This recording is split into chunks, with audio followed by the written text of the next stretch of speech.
Hey folks, how you guys been doing? I know I've been gone for quite a bit actually. Needless to say, there's a lot of things going on in the world. I know I don't have like the biggest platform. Myself being a black male from the South, born in Mississippi, raised in New Orleans, Louisiana. You know, um, I don't want to give like my just pure unfiltered thoughts on things, and I don't want to go into depth with things, but I will say that representation does matter. Um, whether it be professional wrestling, politics, um, you name it matters. It really matters. It is something that is very heartfelt to not only myself, but my peers. What's going on right now? Um, in my opinion, this is not about looting or hate. This is about hurt. People in the black community all over this country have felt this hurt for hundreds of years. People are really starting to pay attention because of the injustices that the police have committed against people like myself. You know, I'll be lying to say I haven't had my run-ins with the law since before I was a teenager, before I was 13 years old. Kid you not, the first time I had a run-in with a police officer was literally at a Mardi Gras parade, picking a cup off that came, picking a cup up, excuse me, that came off of a float, and the cop grabbed me by my shirt and said, you know, stay out of fucking way. Excuse my French, but those are the words he used to a 7-year old white male police officer. You know, I doubt if I was a white kid, he would have grabbed me by my shirt with both hands the way he did. You know, but even at 7 years old, I was aware why that happened, and that's the sad part. And that's the reason you see a lot of these protests, and you see people like me participating in a lot of these protests and rallies. I know I'm getting long-winded, but I'm just trying to, you know, help explain to those that still may question why a lot of these protests and rallies are happening.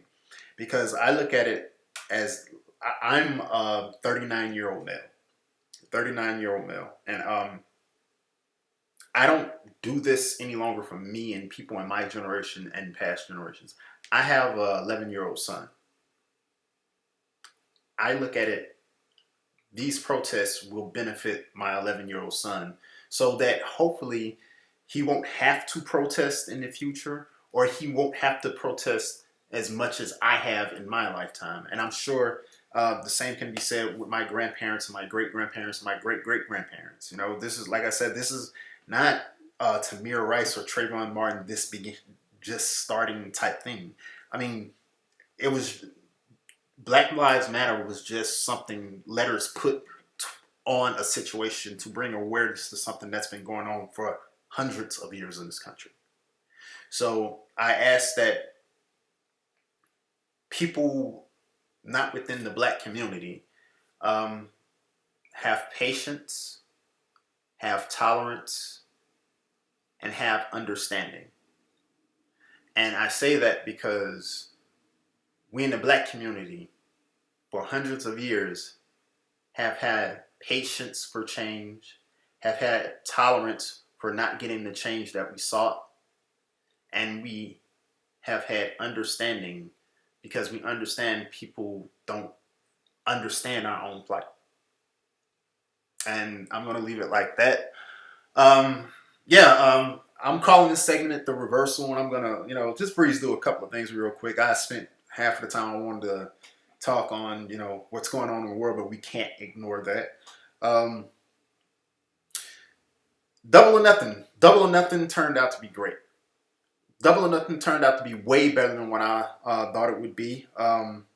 We seen we seen Brian Cage arrive. We seen a great underrated match. It reminded me of something from the old CWA UWF slash Mid South match between two young guys, between Jungle Boy and MJF. To me, that was the match of the night. That was the match, wrestling match of the night, and a close.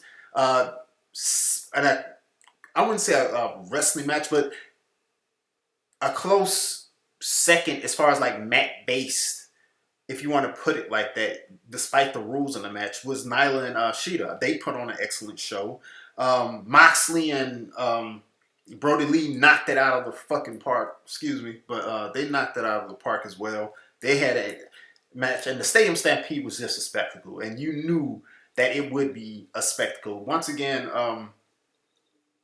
Kenny Omega, Micah Nakazawa, Tony Khan for even allowing these ideas to fester and become a part of what they were doing. This was a DDT style match in America, just like that that No Rules match they had, a couple of weeks prior. It was just an excellent show. And also after that following Wednesday, we seen FTR appear in AEW, which was expected, should I say the least. They're doing something smart. They're going for the long haul with them and the Young Bucks. They're looking down the road. I see a lot of new. I think I've said it before. I see a lot of New Japan type booking with AEW, which they don't look for like the next event or anything like that. They look, down towards the future. Maybe a year down the road, 6 months down the road, 2 years down the road. You've seen a lot of that being in place this past week. Yesterday on Dynamite, which was also an excellent show. Watched NXT. Matt Riddle's headed to SmackDown, apparently, which I think he fits that brand. Donovan Djokovic is headed to Raw, which I don't know how that's going to work. I would see him more of a SmackDown guy myself, but that's going to be kind of interesting to see. He's going to add something. If they market him right on Raw, he's going to add a lot of good things to that brand. But like I said, they have to let him go out and be him. And I wouldn't mind them putting him with a mouthpiece. I think that would really benefit him. They from his time in ROH, he had a mouthpiece. Not so much NXT, but I think it would fit him to have a mouthpiece. Also, there's other rumors of other people being called up from NXT. I heard Chelsea Green, which Chelsea Green was she was ready for the main roster when she came in my opinion. That's just my opinion. I don't like what they did yesterday with Drake Maverick as far as like using a real life situation that affected other wrestlers and turn it into an angle to sign him to NXT. I kind of felt that was tasteless. I'm glad don't get me wrong, I'm glad he kept his job. I'm glad he's able to support him and his new wife. I think they've been married for about a year now. I'm glad that portion, is secure. But as far as the WWE themselves, past 2 weeks, they've done angles that I'm just totally not agreed with.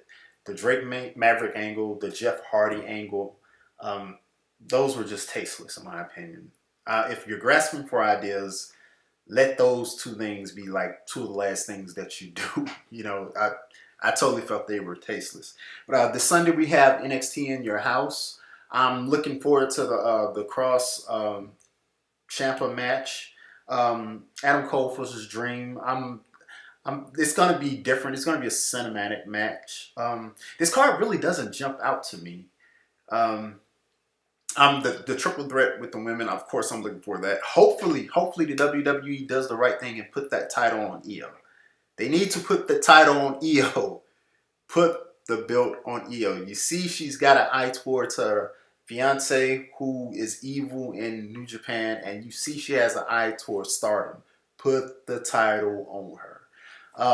That's all I got for the reversal right now. I know I missed a couple of things, but I'm probably going to come back tomorrow and discuss a couple other things that's going on in wrestling right now. I'm going to listen to this Triple H conference call about NXT this weekend, and I might come back tonight and give you my thoughts on that. So, that would be cool.